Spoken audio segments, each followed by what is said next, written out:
আসসালামু আলাইকুম প্রিয় দ্বাদশ শ্রেণী বিএমটি শাখা শিক্ষার্থীবৃন্দরা, তোমরা কেমন আছো? আশা করি আল্লাহর রহমতে সকলেই ভালো আছো। আজ তোমাদের জন্য মজুরি ও বেতন থেকে অষ্টম অধ্যায়ের উপর 2017 সালে বোর্ড প্রশ্নটি সমাধান করব। তোমরা দেখো এই যে প্রশ্নটি এসেছে, এটা আমরা এখানে দেখো কি বলছে। 2016 সালে এপ্রিল মাসে একটি কারখানায় 4 জন শ্রমিকের মজুরি নিম্নে দেওয়া হলো। এপ্রিল মাসের অঙ্ক, তাহলে এক মাসের অঙ্ক। আর আমাদের বলছে একটি মজুরি বিবরণী প্রস্তুত করো। তোমরা মনে রাখবা মজুরি বিবরণীকে দুইটা নিয়মে করা হয়, একটা হচ্ছে সনাতন পদ্ধতি, একটা হচ্ছে আধুনিক পদ্ধতি। সনাতন পদ্ধতি করতে গেলে অনেক ঘর অঙ্ক করে অঙ্কন করে পরে অঙ্কটা করতে হয়, এই কারণে সময় বেশি লাগবে। আর আধুনিক পদ্ধতিতে করলে তেমন সময়টা বেশি লাগে না। দেখো আধুনিক পদ্ধতির গড়টা হচ্ছে প্রথমে বিবরণ, পরে জয়জন, কর্মী, শ্রমিক কতজন, একজন, দুইজন, তিনজন, চারজন, চারটা টাকা করে, একটা, দুইটা, তিনটা, চারটা, চারটা নামে। তারপর এটাকে দুইটা ভাগে ভাগ করা, একটা হচ্ছে উপার্জন সময় আর একটা হচ্ছে কর্তন সময়। উপার্জন কোনগুলা? যেগুলা শ্রমিকরা কাজ করার পর যেগুলা পায় এগুলাকে উপার্জন বলা হয়, আর শ্রমিকের কাছ থেকে যেগুলা কাইটে নেওয়া হয় এগুলাকে কর্তন বলা হয়। তাহলে প্রথমে আমরা উপার্জনের কাজটা করে নিব। উপার্জনের মধ্যে দেখো মূল মজুরি, এটা উপার্জনে পড়বে। তারপরে বাড়ি ভাড়া ভাতা মূল মজুরির উপর ধরতে হবে, এটা উপার্জন। চিকিৎসা ভাতা, এটা উপার্জনে যত ভাতা আছে সব উপার্জন পড়ে। মহার্ঘ ভাতা, এটা উপার্জন পড়বে। বোনাস, এটা উপার্জন পড়বে। যাতায়াত ভাতা, এটা উপার্জন। আর এই যে এটা দেখো প্রভিডেন্ট ফান্ডে জমা, ফান্ডে জমা করলে কর্মীর কাছ থেকে নিবে, নিয়ে জমা করবে। ইউনিয়ন চাঁদা কর্তন, এটাও এটাও কর্তনের মধ্যে আসবে। তাহলে কর্তন হচ্ছে দুইটা আর উপার্জন হচ্ছে বাকিগুলা। তাহলে চলো আগে উপার্জনটা করে নেই। প্রথমে লিখতে হবে মূল মজুরি।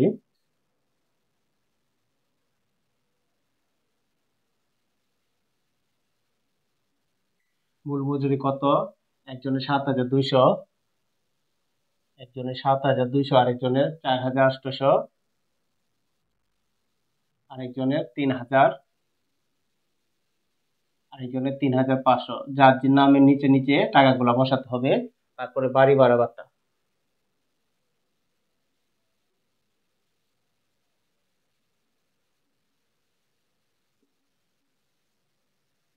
বাড়ি ভাড়া ভাতাটা দেখো কি বলছে। বাড়ি ভাড়া মূল বেতন, মূল বেতন তো যে টাকাগুলো এটির উপর একজনের 40, একজন 30%, একজন 50, একজন 50% ধরার জন্য এটা অবশ্যই ক্যালকুলেট করে নিবে তোমরা। তাহলে এটা ক্যালকুলেট করবা কিভাবে? দেখো প্রথম এটার উপরে দেখো 40% দেওয়া আছে, 40% ধরবা। 7,200 গুণ 40 দিলে আমরা পাবো 2,880 টাকা। 2,880 টাকা। তারপর এই যে 4,800 উপরে 30% বলছে, 4,800 গুণ 30% দিলে আমরা পাবো 1,440 টাকা। তারপরে 3,000 উপরে 50%, 50% বললে মনে রাখবে অর্ধেক, 1,500 হবে। 3,000 অর্ধেক 1,500, 3500 অর্ধেক হবে 1,650।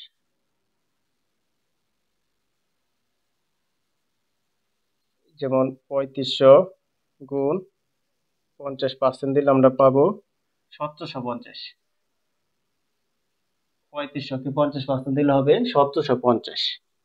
তারপরে দেখো চিকিৎসা ভাতা আমাদের টাকা দেওয়া আছে, তাহলে আর এটা বের করতে হবে না, এটা সরাসরি লিখতে পারবো চিকিৎসা ভাতা।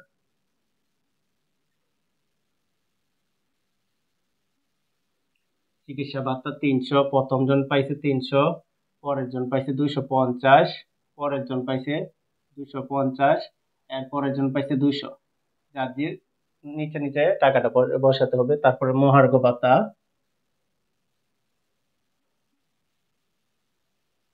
মহার্ঘ ভাতাটা দেখো মূল বেতনে 20%, 20 সবাই 20% করে পাইছে। তাহলে মূল বেতন কত? 7,200। প্রথম জন 7,200 গুণ 20% দিলে হয় 1,440।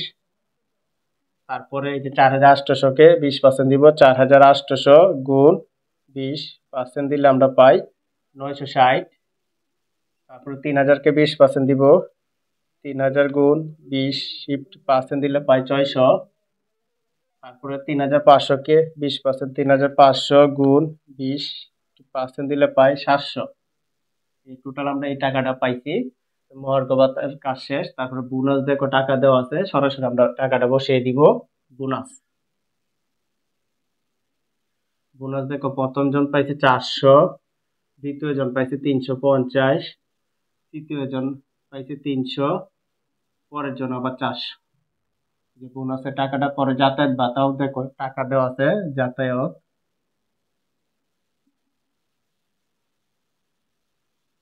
যাতায়াত ভাতা দেখো 500, প্রথম জন পাইছে 500, পরের জন পাইছে 450, পরের জন পাইছে 400, পরের জন পাইছে 350।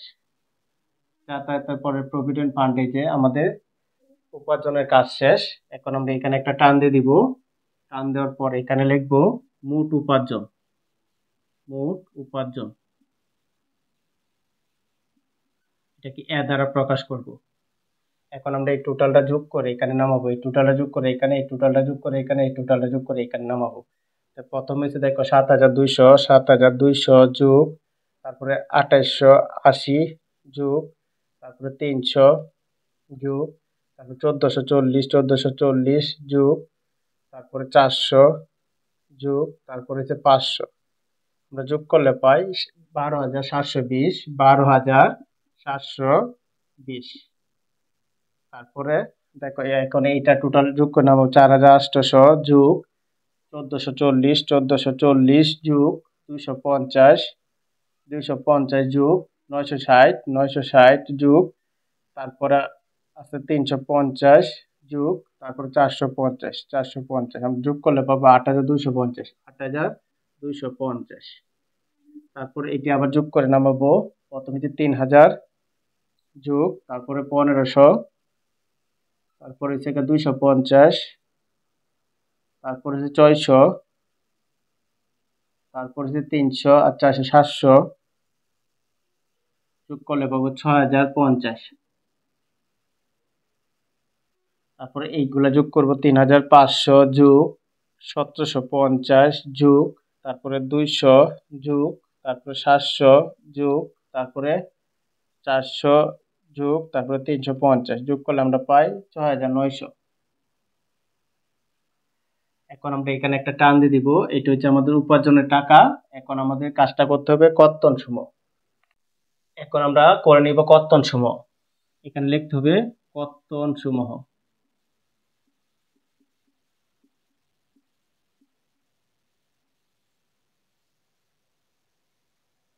কর্তন সমূহ লিখে প্রথমে আমরা কর্তন সমূহের মধ্যে দেখো কি কি আছে, যে প্রভিডেন্ট ফান্ডে জমা, এটা লিখতে হবে প্রভিডেন্ট ফান্ডে জমা।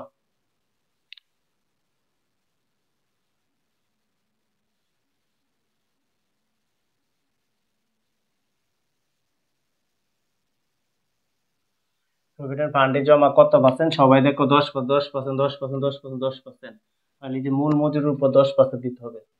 7,200-কে যদি আমরা 10% দেই তাহলে 720 টাকা হবে।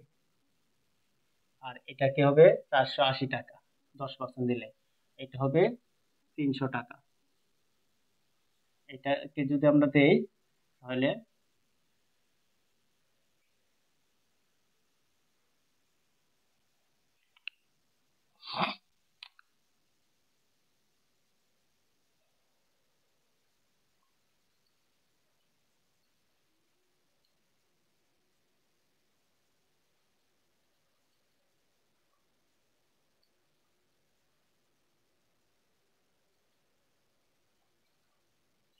3,050-কে যদি আমরা 10% দিই, 3,500-কে দেখো 3,500-কে যদি আমরা 10% দিই তাহলে আমরা ফলটা পাবো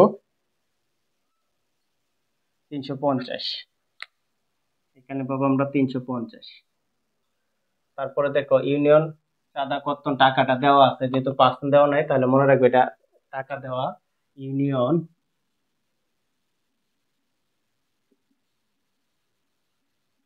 চাঁদা কর্তন,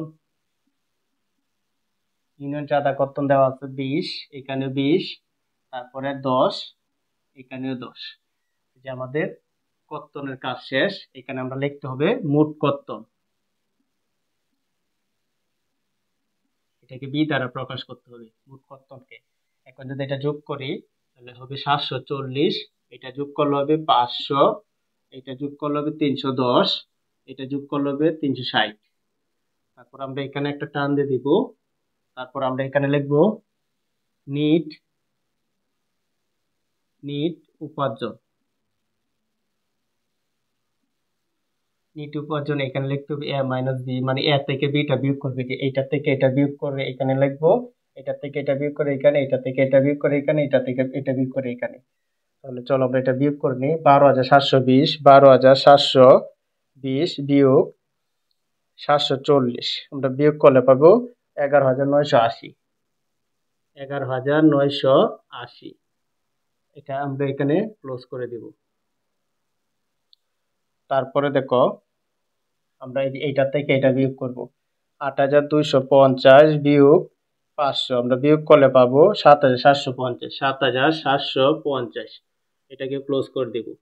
তারপর এটা থেকে এটা বিয়োগ করব।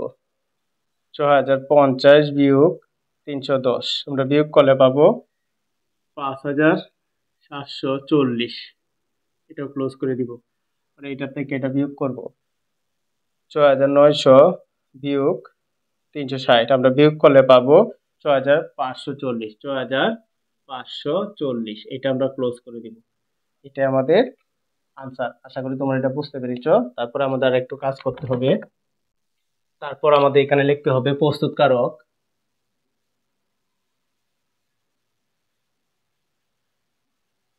প্রস্তুতকারক তারপরে লিখতে হবে হিসাবরক্ষক।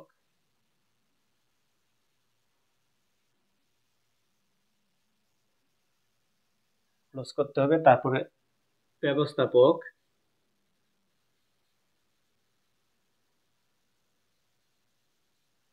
তারপরে কেশিয়ার।